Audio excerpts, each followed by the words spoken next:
What's up, guys? Wanted to make a quick video about the Brad Southard Flipper.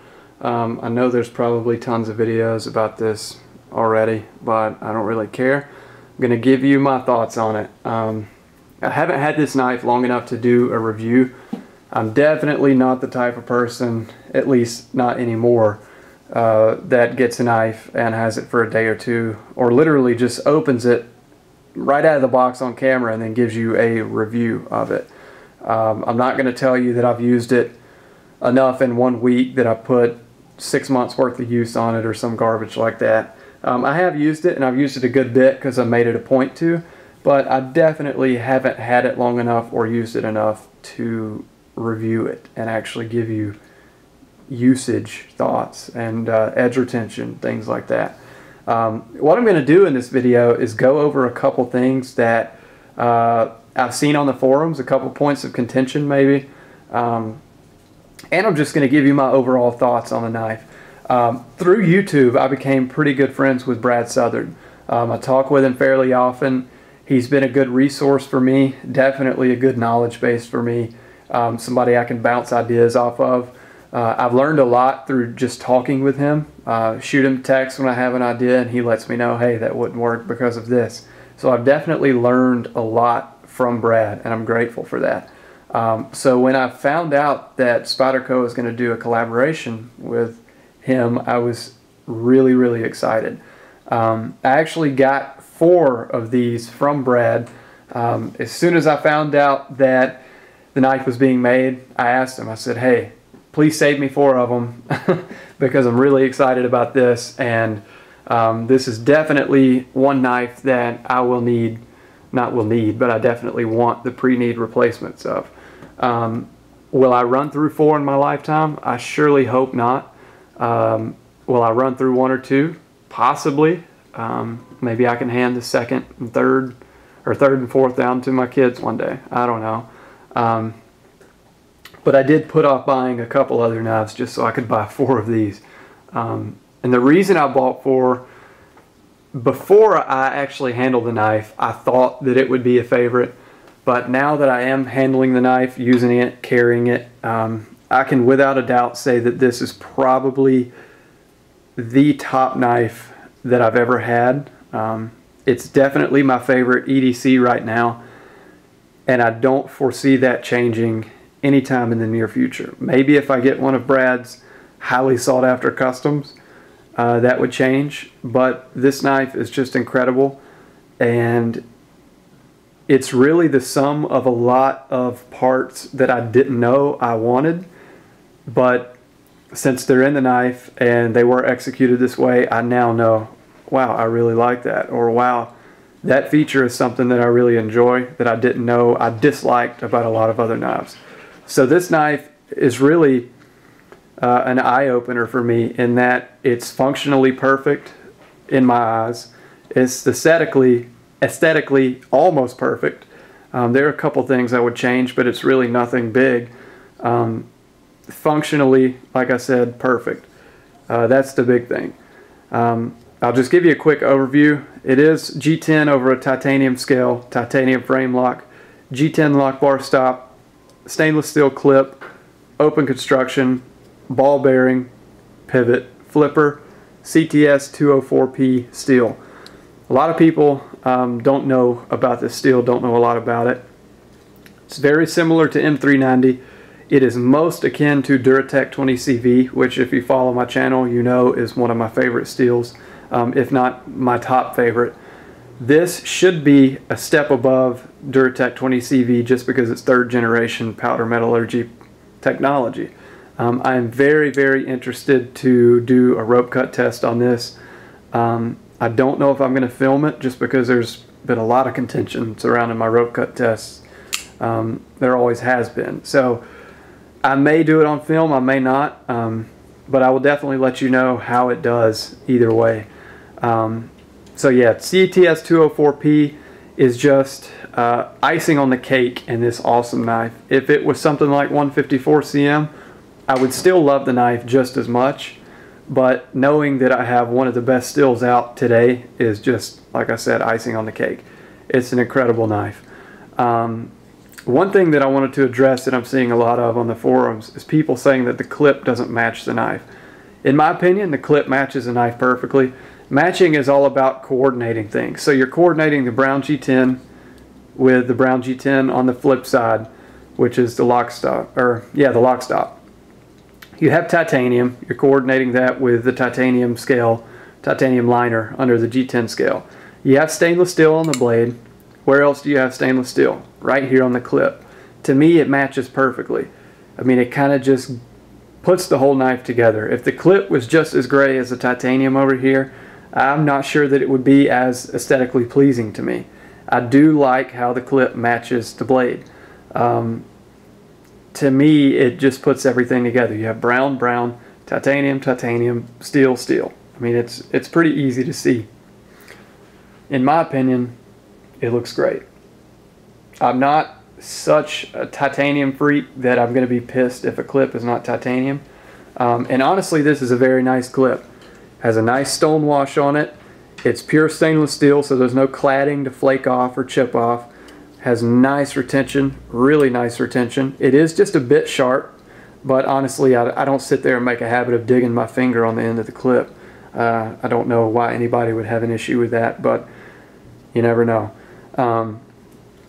It is a titanium frame lock. Something interesting that I wanted to point out to people, in addition to having near perfect lock geometry, as you can see, mine sits right at 50%. Sitting right at 50%, you cannot even push the bar over. I can push with all my might, and you cannot push the bar further over. That means that the lock is fit about as perfectly as it can be. So this is going to last about as long as a titanium frame lock possibly can. In addition to the perfect fitment, I wanted to point out that the lock face has to be treated in some way, shape, or form.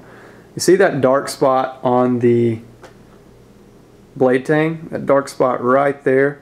It looks dark to the camera. What that is actually a spot where the lock bar has polished the blade tang. So I've actually taken a pin and scrubbed the grind lines of the lock bar. When I scrub that dark spot, it's perfectly smooth like glass. So the lock bar has actually polished a spot on the blade tang where it is contacting the blade.